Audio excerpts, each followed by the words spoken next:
pahlawan nasional yaitu Tirto Adisuryo. Selamat pagi. Pagi. Pertama-tama kami akan mengenalkan kelompok kami dulu. Yang pertama ada pembicara dari Anthony Harles, lalu pembicara ada Frederick dan Marcel, dan saya sendiri moderator sekaligus pemateri. Pertama akan dijelaskan oleh Frederick. Terima kasih kesempatannya oleh moderator. Pada kesempatan kali ini saya akan menjelaskan biografi seorang Tirto Adisuryo. Tirto Adisuryo ini memiliki nama panjang Raden Mas Djokomono Tirto Adisuryo. Ia lahir pada tahun 1880 di Blora, Hindia Belanda, dan meninggal pada tahun 1918 sekitar umur 37 tahun sampai 38 tahun di Bacan, Hindia Belanda. Tirto Adisuryo bersuku Jawa, memiliki pekerjaan sebagai seorang jurnalis pada tahun 1894 sampai tahun 1912 dan memiliki seorang istri yang bernama Raja Fatimah. Selanjutnya akan dilanjutkan oleh pemateri. Oke, terima kasih. Saya sekarang akan membahas tentang kelebihan dan prestasi yang didapat oleh Tirto Adisuryo. Yang pertama adalah Tirto Adisuryo seorang tokoh pers atau tokoh media massa dan tokoh kebangkitan nasional Indonesia. Yang kedua, dia salah satu perintis persurat kabaran. Jadi dia yang pertama kali buat persurat kabaran dan kewartawanan nasional Indonesia. Nah, yang ketiga penerbit surat kabar. Ada 3 contoh. Yang pertama ada Sunda Berita pada tahun 1903 sampai 1905. Nah, yang kedua Medan Prijoji tahun 1907. Nah, di Medan Prijoji itu dia menerbitkan surat kabar nasional pertama dalam bahasa Melayu. Nah, yang ketiga itu Putri Hindia pada tahun 1908. Yang keempat kelebihannya itu salah satu pendiri Syarikat Dagang Islam. Yang kelima pengasuh percetakan penerbitan wartawan. Nah, Tirto Adisuryo itu juga pribumi Indonesia asli. Selanjutnya saya berikan kepada Jose. Terima kasih pemateri kedua Marcel. Selanjutnya saya akan memberikan informasi tentang kelebihan-kelebihan Tirto Adisuryo juga. Yang pertama, Tirto Adisuryo itu adalah orang yang pertama menggunakan surat kabar sebagai alat propaganda dan membentuk pendapat umum. Dia propaganda itu berarti dia berani melawan Belanda dengan menggunakan surat kabar. Jadi dia menerbitkan kecaman-kecaman yang keras yang dia ungkapkan itu kepada Belanda. Lalu Tirto dianggap dan dilingkarkan dari Pulau Jawa dan dibuang ke Pulau Wacan dekat Halmahera, Maluku Utara. Lalu di tahun 1973 dia dinobatkan sebagai Bapak Pers Nasional. Lalu pada 3 November 2006 dia mendapat gelar pahlawan nasional di Indonesia. Selanjutnya pemateri terakhir yaitu Anthony Harles. Terima kasih moderator Jose telah memberikan saya kesempatan untuk berbicara pada siang hari ini. Yang pertama, saya ingin menyampaikan tentang apa sih moral yang harus kita pertahankan dari tokoh pahlawan nasional ini. Yang pertama, kita harus menyimpan yang namanya keberanian kita dalam menulis kecaman-kecaman itu demi kebenaran bangsa kita sendiri. Karena apa? Karena itu demi kebaikan bangsa sendiri dan kita tidak boleh takut akan kecaman-kecaman dari lawan kita sendiri. Yang kedua, berani melawan pihak yang salah demi mempertahankan hal yang benar. Jadi kita tidak boleh takut walaupun banyak orang yang mengecam kita. Karena Tirto Adisuryo ini setelah menulis banyak kecaman-kecaman dari untuk Belanda, dia sempat diasingkan. Dan oleh sebab itu kita harus menyimpan hal-hal moral yang perlu kita pertahankan sampai sekarang ini. Sekian dari saya akan mengembalikannya kepada moderator Jose. Oke, terima kasih kepada ketiga pemateri. Selanjutnya akan dibuka sesi pertanyaan. Dari siapa yang ingin bertanya pertama? Oke, dari Billy. Silahkan berdiri dan perkenalkan nama Anda. Selamat pagi menjelang siang para pemateri. Saya ingin menanyakan tentang pendapat dari Harles yang kenapa dia diasingkan. Lalu saya ingin menanyakan juga, dia ini kan pahlawan nasional. Lalu kenapa saya baca di internet dia tuh kayak sengaja Habis itu data-datanya atau dihapuskan. Data-data kepahlawanannya sengaja dihapuskan, lalu baru tahun 2006 baru dibuat patung pahlawannya. Jadi, terima kasih, sekian dari saya kembalikan kepada moderator Jose. Oke, pertanyaan akan kami simpan pertama, lalu pertanyaan kedua dari kelompok siapa?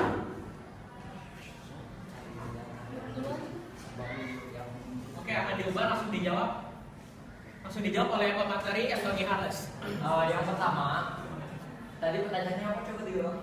Jadi dia ada data-datanya tuh dituliskan sengaja dihapuskan. Lalu pada 2006 kan baru dibuat lagi patungnya. Itu kenapa sih kok bisa kayak gitu? Oh, Ya, coba cek. tadi yang pertama Anda kan sempat menanyakan kenapa dia sempat diasingkan. Kenapa? Karena coba Anda berpikir seperti orang Belanda yang dulu kalian dikecam oleh Tito Adi-Suryo ini. Kan kalian sedang anggapannya menjajah negara ini. Apakah Anda senang jika saya ingin menguasai negara ini dan terus ada pengganggu? Tidak mungkin dong Anda akan membiarkan hal tersebut. Makanya Tito Adi-Suryo itu agar tidak menulis kecaman lagi dari Belanda, untuk Belanda, sehingga Belanda itu mengasingkan Tito Adi-Suryo, sehingga Tito Adi-Suryo itu tidak bisa kembali menulis kecaman-kecaman ke Belanda. Sekian terjawab? Oke. Dilanjutkan. Tadi apa coba? Data-data kepahlawanannya itu seperti Boleh saya lihat sumbernya dari mana?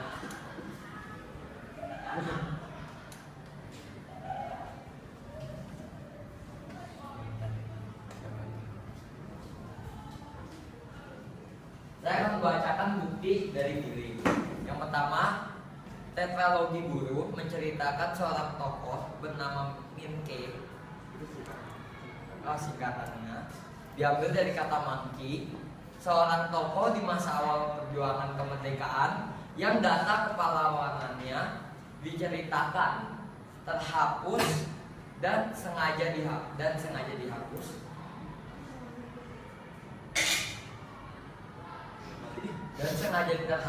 dihapus oleh zaman. Minke maksud Sofia, sekolah tinggi dokter, karena itu aktif menulis dan menerbitkan sendiri surat kabarnya dan tanpa takut berjuang secara intelektual melawan Belanda. Tidak berlebihan bila saya bilang Minke adalah salah satu inspirasi terbesar saya masuk FKUI ketika itu. Oke.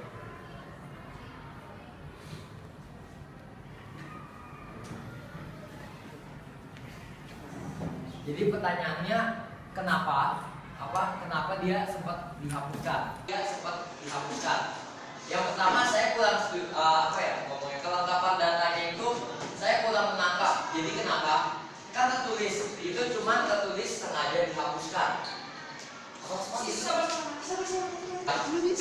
Satu, dua, jadi ketika saya melihat sumbernya itu tidak dituliskan dihapus oleh siapa. Saya kurang mengerti. Jadi ini jika ingin bertanya apa maksud dari kalimat tersebut, harus ada siapa yang menghapus dan siapa dari sumber apa itu. Jadi saya bisa menjawabnya. Kalau saya tidak melihat dari sumber mana, saya kurang bisa menjawab karena apa, saya tidak tahu sumbernya. Terima kasih. Terjawab? Oke, silakan. Satu lagi tadi kenapa baru tahun 2006 sih baru dibuat patungnya yang di Surabaya?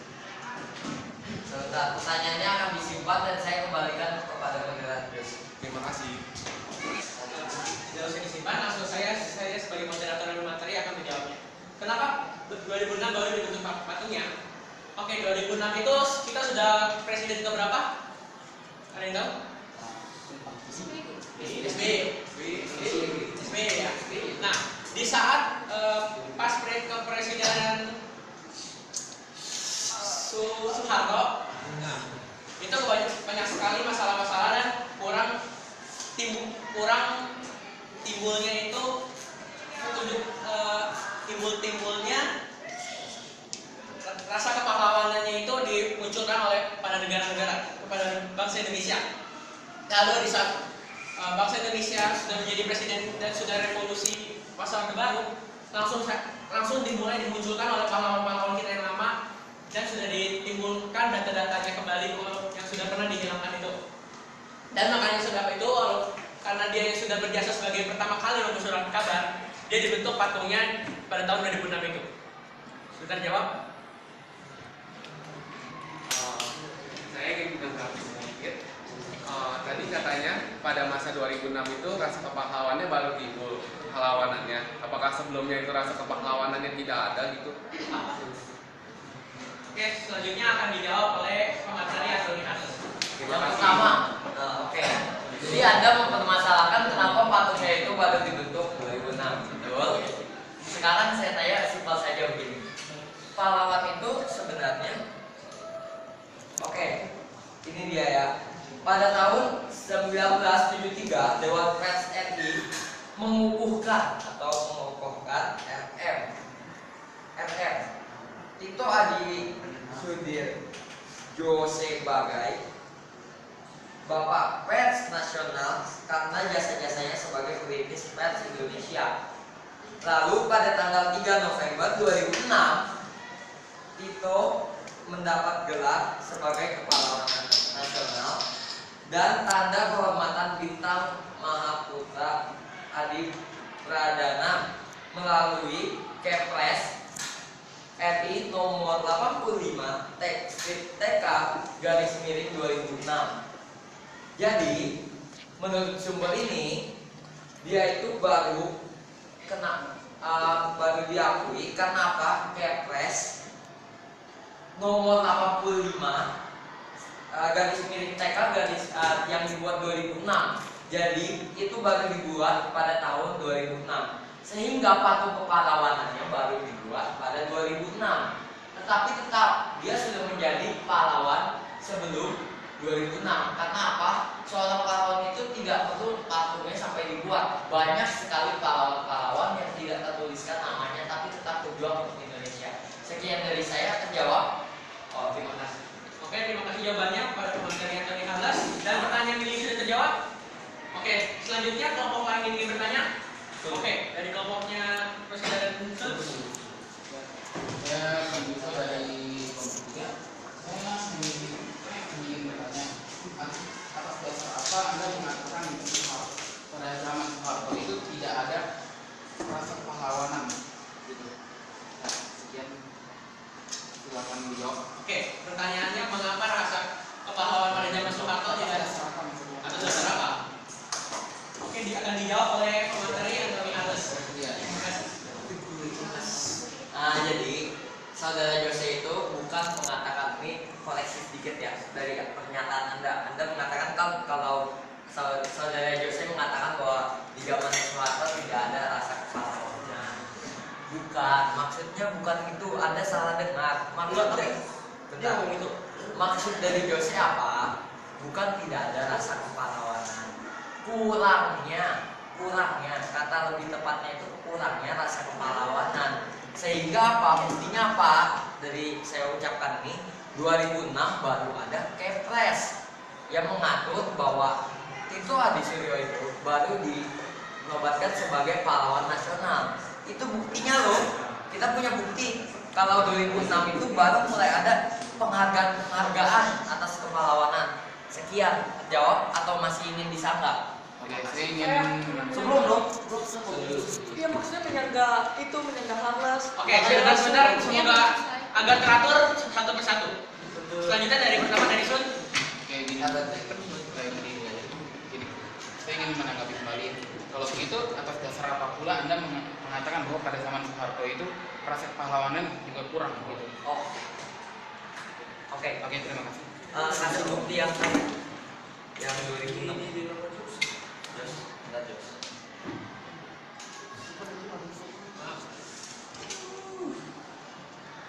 Sebentar ya.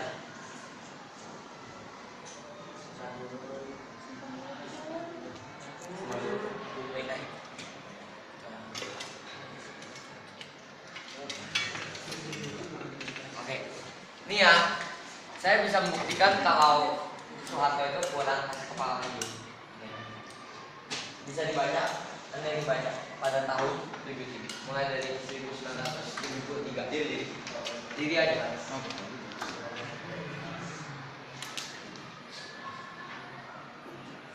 Pada tahun 1973, Pada tahun 1973, Dewan Pers Republik Indonesia mengukuhkan RM Tirto Adi Suryo sebagai Bapak Pers Nasional karena jasa-jasanya sebagai perintis pers Indonesia.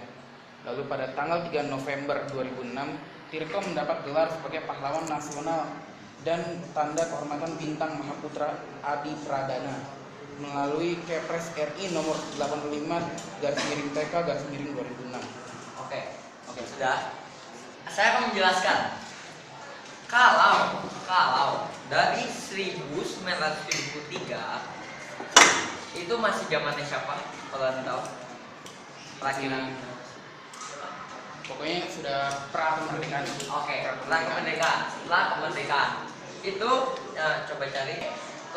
Di sini tuh poinnya apa? Pada tahun 1973 Dewan Pers RI mengukuhkan RM Tito Adi Suryo sebagai Bapak Pers Nasional. Bapak Pers Nasional. Karena jasa-jasanya sebagai perintis pers Indonesia. Tidak tertulis bahwa Tito Adi Suryo dibuat pada 2006. Betul? Yang menunjukkan bahwa apa? Rasa kepahlawanan. Maksudnya rasa penghargaan kepada pahlawan di Indonesia itu nasional baru dimulai 2006. Itu menurut kelompok kami. Karena apa? Tertulis jelas Kepres nomor 85 baru dibuat pada tahun 2006 sebelum ini masih jabatan Soeharto kan? Sudah jabatan Soeharto kan? Ya berarti jawab dong. Oke. Tapi saya cuma mau kasih tambahan aja ya. Mungkin prestasi menangkap itu. Mungkin mereka bukan kurang rasa pahlawan, mereka terkekang karena sikap Soeharto yang terlalu otoriter. Kan setelah dia garis Stovia dia masuk ke orang peduli Betawi. Di situ dia bekerja di situ sampai 1903 dia keluar karena dia bekerja di Inggris. Nah, sebagai pembina Betawi itu dia bikin koran sendiri yang sudah apa gitu. Oke, setelah itu dia bikin koran sendiri. Nah, tapi korannya itu bisa dibilang cuma bertahan sebentar. Kenapa? Karena dia dituduh oleh bawahnya bahwa dia telah mencuri aksesoris. Nah, pertanyaan saya kalau dia memang benar bisa memakai kata-kata dengan kritik yang tajam, terus bisa mengakibatkan anaknya bahwa modernisme ini nggak benar, kenapa dia nggak bisa meyakinkan bawahnya sendiri bahwa dia nggak mencuri aksesoris itu? Ya, semangat dan juga pertanyaan. Oke, pertanyaannya mengapa tidak karyawannya itu menuduh si Tito Adi Suryo kalau dia mencuri aksesorisnya? Pertanyaan saya kenapa Tito Adi Suryo ini nggak bisa meyakinkan bawahannya bahwa dia nggak mencuri, padahal dia bisa mengkritik pemerintahan yang tajam. Oke. Akan dijawab dahulu oleh komentari atau gimana? Oke, jadi yang pertama saya pengen tanya sumbernya. Sumbernya dari Wikipedia. Oh, Wikipedia. Dia mencuri apa? Aksesoris. Oke, nggak apa-apa. Saya tidak perlu nilainya. Ya, jadi permasalahan, apakah dia ditangkap setelah itu? Enggak, tapi enggak ada. Iya, oke, enggak. Pertanyaannya itu. Enggak. Ya, jadi permasalahan begini. Boleh orang menuduh. Bukti apakah yang saking kuatnya saking dia tertangkap? Itu baru bisa disebutkan sebagai terpidana atau orang yang bersalah. Kenapa? Buktinya jelas diurus sama pemerintah sehingga hukumnya pasti dan pas. Kenapa? Karena sudah terbukti. Sekarang saya bertanya, itu tidak ada buktinya sehingga dia tidak tertangkap, betul? Tidak ada tulisan bahwa dia ditangkap oleh pemerintah atau kepolisian lah intinya. Jadi oke. Setelah itu dia itu semacam dikucilkan baca kelas 19 setelah kasus di mana dia itu juga. Sebentar, oke. Akan dilanjutkan oleh pemateri dan moderator Joseph. Saya akan melanjutkan mengapa dia bisa meyakinkan. Oke, dalam satu perusahaan surat kabar itu semua memiliki punya nggak satu ini dalam satu surat kabar? Apakah cuma dia yang nulis doang? Enggak. bukan cuma dia doang kan yang nulis, banyak penulis-penulis lain kan. Nah, itu salah satunya itu adalah faktor ini persaingan dari mereka sendiri. Ada salah satu orang yang mengumbar bahwa dia ini tidak atau bukan yang membuat kritik tajam ini dan mencuri aksesoris tadi kan. Nah, itu faktor persaingan yang pertama. Lalu yang kedua, ada faktor ingin menjatuhkan Tirto Adisudjo kembali karena sudah ditangkap dan dikeluarkan dari penjara karena penyakit itu. Dan saat kembali ada yang masih ingin menjatuhkan kembali Tirto Adisudjo dan tidak ingin Tirto Adisudjo menulis-nulis lagi. Mungkin dia itu suruhan orang Belanda karena Belanda ingin tetap menguasai Indonesia. Sekian. Apa itu? Sudah terjawab? Terima kasih. Oke, selanjutnya ada yang ingin bertanya kembali dari saudara Molly. Maksudnya atas apa yang diberikan, saya ingin bertanya. Jadi ada artikel begini. Lalu ada kritik Tirto soal penyalahgunaan wewenang Bupati Rembang Raden Ratipati Jojo Diningrat dan Patinya Raden Toto Wijoyo untuk menguasai kursi Bupati Tuban. Tirto juga menyerang Gubernur Jenderal Gerbong untuk skip aja dulu. Nih, di sini ya. Dia menulis para kepala desa yang memarah rakyatnya di Banten mengut pajak seenaknya tanpa aturan. Dalam tulisan yang diterbitkan Medan Trijaji tahun 1909, Tirto menonjok para birokrat kecil di pedesaan. Nah, terus seorang lurah ini gak usah. Terus di artikel yang berikutnya ditulis begini. Tirto disanksi timbunan utang lantaran menyalahgunakan uang yang semestinya digunakan untuk mencetak Saratomo di Solo, malah dipakai untuk mencetak Medan Priai. Nah, pertanyaan saya, dia sendiri korupsi, tapi kenapa dia sendiri mengkritik-kritik orang lain? Terima kasih. Selanjutnya perjawaban dari Molly akan dijawab oleh pemateri Harles. Jadi, yang pertama Anda mengatakan bahwa kalau dia mengkritik ya mengapa dia korupsi gitu. Maksudnya kenapa kalau dia korupsi, kenapa dia mengkritik orang. Oke. Jawab. Yang pertama saya pengen bertanya, coba sebutkan dua koran yang tadi. Dua jenis koran yang katanya uang untuk mencetak koran apa? Artikel. Iya, artikelnya sebutin. Yang bagian mana? Yang ini disanksi pimpinan kelihatan sama lagi. Enggak, yang lo ngomong. Siap. Yang korupsi gue pengen nanya. Yang korupsi tadi yang Medan Trijaji sama Yang dia korupsi di sini, terus yang dia kritik orang korupsi itu di sini. Oh iya, nangkap. Oke. Dan cari aja lah. Coba ya. Gimana sih gue nggak ngerti. Allah nih. Oh iya, oke. Astaga. Beda apinya. Oke. Di samping kasus-kasus lain yang paling berat berkaitan dengan Bupati Rembang pada Medan Priai edisi 17 Mei 1911, Tirto menuding Bupati Rembang Raden Adipati Jojo Diningrat bersekutu dengan Raden Toto Widijio untuk menguasai kursi Tuban yang lowong. Oke. Patut dicatat bahwa 5 tahun keberadaan Medan Priai adalah tahun-tahun perawal Tirto terhadap pemerintahan kolonial. Ia tidak melawan dengan metode tradisional menggunakan senjata, tetapi dengan tradisi cetak dengan yang mana sih? Tunjukin maksudnya blokin.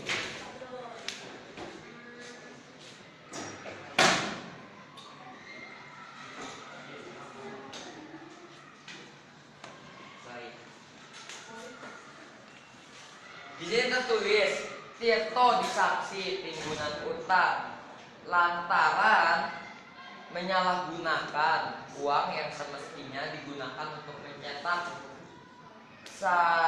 Saratomo di Solo, malah dipakai untuk mencetak Medan Priai. Oke. Thank you ya. Jadi yang pertama kita harus tahu loh, apa itu yang tadi koran Solo-Solo itu. Apakah dia memang mengungkap kebenaran atau kebohongan publik, kita tidak ada yang tahu ya di sini ya. Gue juga nggak tahu. Saya juga tidak tahu jujur. Dan kedua, Medan Priai itu sudah kita ketahui bahwa itu menyinggung banyak orang-orang Belanda, kolonial Belanda yang di sini penjajah-penjajahnya kita kritik di dalam Medan Priai, betul? Betul nggak? Oke, jadi masalah mana kita tahu bahwa siapa tahu bahwa yang Solo-Solo itu, perang Solo itu mengungkap ketidakbenaran tentang Indonesia. Kita tidak tahu loh ya.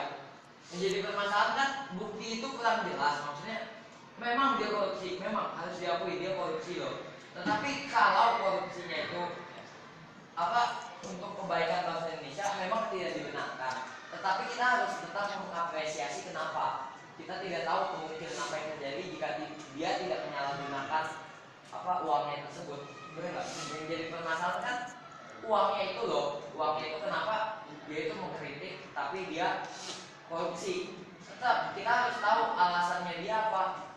Alasannya dia itu tidak tertulis jelas. Jadi saya tidak dapat menyimpulkan apa yang terjadi selanjutnya. Tidak dapat menyimpulkan hal-hal yang terjadi di masa itu. Jadi saya tidak bisa memberikan jawaban karena sumbernya kurang jelas. Itu hanya menuliskan koran ini dan koran itu. Apa fungsinya kita tidak tahu. Sekian, terjawab atau masih ingin ditanggapi? Terjawab. Terima kasih. Oke, sekian dari presentasi kami. Sesi pertanyaan sudah ditutup. Kami dari kelompok keempat dan kelompok terakhir mengucapkan terima kasih atas pertanyaan kalian dan terima kasih.